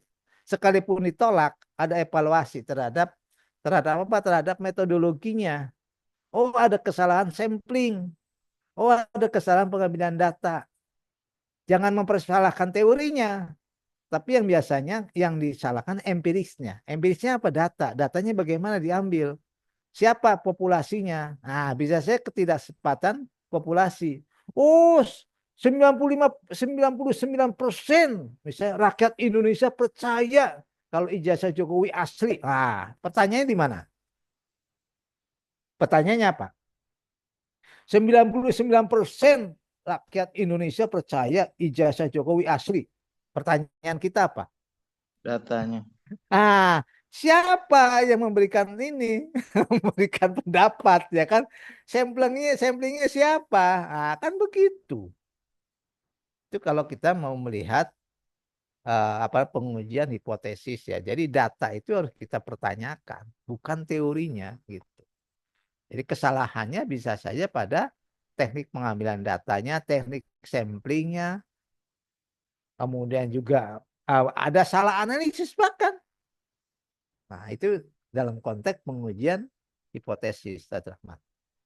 Ya, maka saya serahkan lagi kepada host, moderator, Ustaz Rizal. Terima kasih, Masya Allah. Ini makin larut malam makin kencang ini. Ini teori bersyukur kan? Tadi saya masih belum paham tentang itu yang pandangan dunia positivism yang verifikasi teori. Mungkin bisa dijelaskan lagi Pak dosen, Afwan. Oke.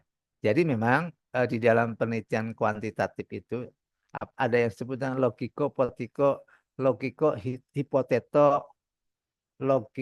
hipoteto. Jadi pembuktian melalui pengujian hipotesis. Pembuktian melalui pengujian hipotesis. Jadi dalam penelitian kuantitatif itu cirinya adalah melakukan pengujian hipotesis. Apa hipotesis? Hipotesis itu merupakan jawaban ya terhadap pertanyaan penelitian. Ada yang menyebutnya kan praduga, ya kan?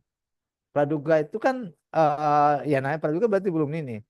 Tapi yang jelas dia sebagai jawaban terhadap pertanyaan penelitian yang perlu diuji. Maka sifatnya kan sementara. Yang perlu diuji. Apa ujinya? Apa namanya bahan ujiannya? Bahan ujiannya adalah data. Bahan ujiannya data. Data itu dari mana? Data itu kan berarti dari lapangan. Ya kan?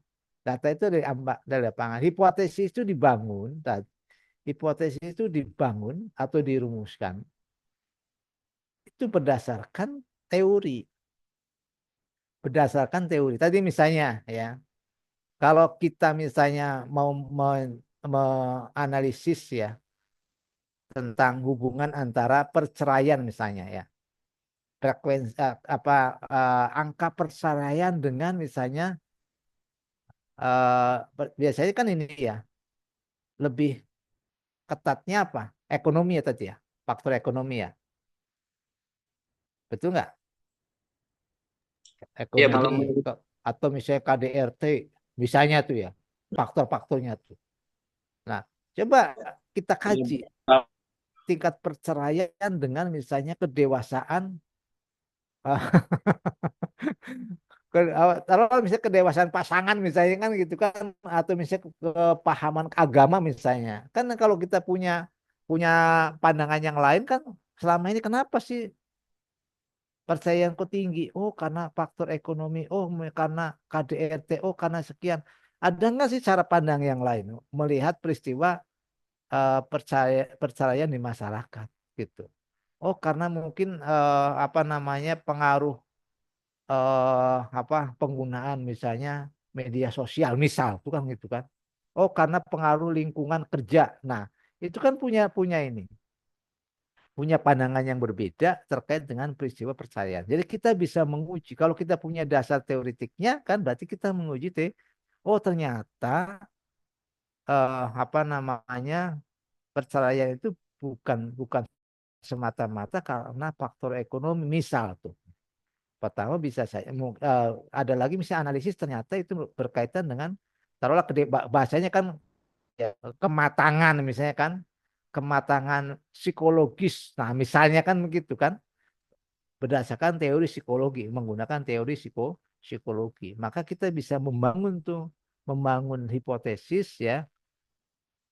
Ada misalnya kan, ada perceraian berhubungan dengan kematangan psikologis pasangan hidup misalnya. Nah, itu kan hipotesis. Nah, itu dari mana kita buat hipotesis? Dibangun dari teori tentang psikologi misalnya. Psikologi dan misalnya pernikahan. Kenapa sih kita membangun itu? Karena kan misalnya pernikahan itu harus ada misalnya usia, batasan usia. Usia sekarang berapa Tan? Menikah 17. 17 ya? 19. 17 masih anak-anak gimana sih? 19. Nah, yang disebut dengan orang dewasa berapa? 18. Anak itu kan sampai 18 kan? Iya, Iya, berarti kalau itu belum boleh kalau dalam konteks undang-undang perlindungan anak itu, karena kalau kita menggunakan hukum negara, undang-undang negara. Jadi nikah itu kan baru setelah dia mentas dari anak, maka dia bisa nikah. Kan begitu kan? Nah, pertanyaannya kan soal kematangan psikologis itu yang paling misalnya yang bisa menunjang ya kelangsungan pernikahan. Misal tuh dari beberapa ini data, oh ternyata bukan kalau banyak tuh yang 19 nikah misalnya banyak yang cerai. Misal tuh ya. Tapi yang 30 misalnya kok langgeng misalnya kan, lebih langgeng. Nah, kan berarti kita bisa punya kesimpulan bisa saja ini karena kematangan psikologis ketika misalnya dia menikah. Nah, di situ gitu. Kita ambil misalnya hipotesisnya. Nah, itu didasarkan pada teori yang kita baca misalnya. Nah, itu hal-hal yang kita sebut dengan penelitian kuantitatif bersifat verifikasi teori. Kenapa verifikasi? Karena memang tadi prinsip bangunan risetnya itu didasarkan kepada logiko hipoteto. Jadi pengujian berdasarkan hipotesis. Hipotesis itu dibangun atau dirumuskan berdasarkan teori yang kita gunakan untuk memahami fenomena atau keadaan ya. Fenomena atau keadaan yang sedang kita teliti gitu, yang sedang kita teliti. Begitu Ustaz Rizal ya, pengertian dari verifikasi teori. Memverifikasi itu kan berarti mencocokkan ya. Coba verifikasi lagi atau menilik ulang. menilik ulang, ya, gitu ya. Kan ada kalau guru kan ada istilah perpal ya, Tad. Betul nggak? Datanya diperpal, datanya diverifikasi, kan Ya. diteliti ulang atau ditinjau ulang. Di perpal itu verifikasi dan validasi kan gitu. Kan gitu kan.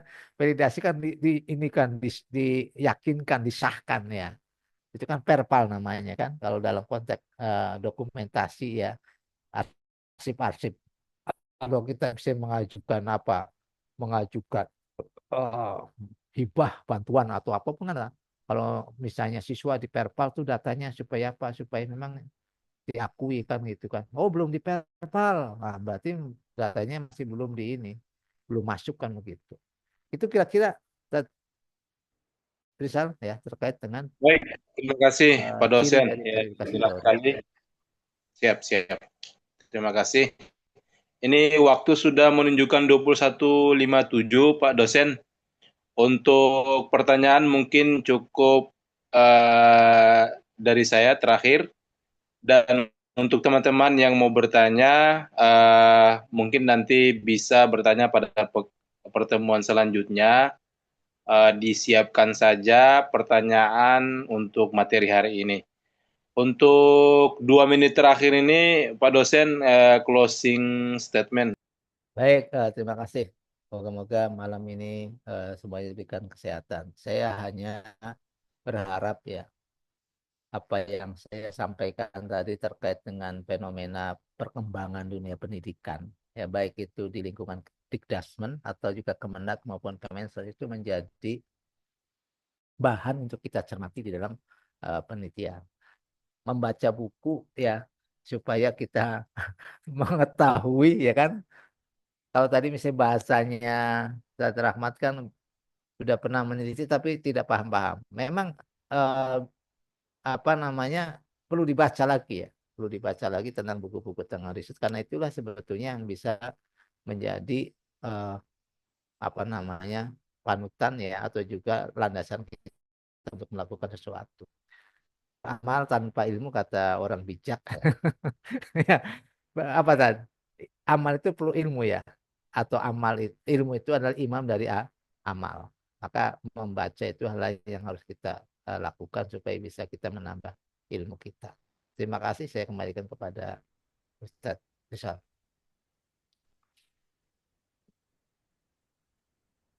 Baik, terima kasih Pak dosen sudah bersedia untuk membersamai kami, memberikan pengetahuan seputar riset ya, seputar penelitian untuk kami.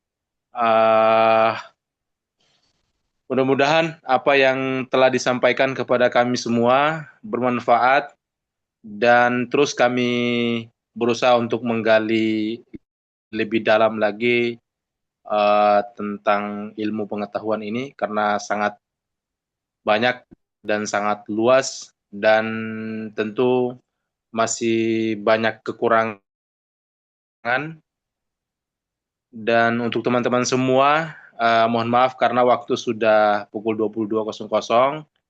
Sekali lagi, kalau ada pertanyaan silahkan ditulis dan akan ditanyakan pada pertemuan selanjutnya.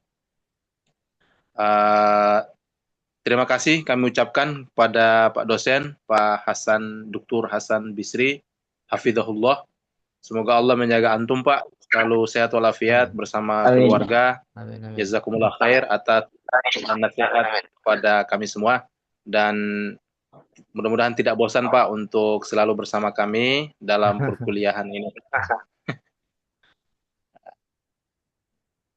Demikian perkuliahan malam ini kita akhiri dengan membaca Alhamdulillah, hamdalah, alhamdulillahirabbil alamin.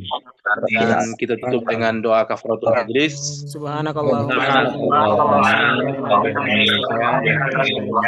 Astagfirullah wa atubu ilaih. Pak dosen, terima kasih banyak. Insyaallah sampai jumpa. Syukron, Pak Dokter. Syukron. Turan pada wal sore afiyah. ya. Assalamualaikum warahmatullahi Selamat wabarakatuh. beristirahat. Waalaikumsalam warahmatullahi wabarakatuh.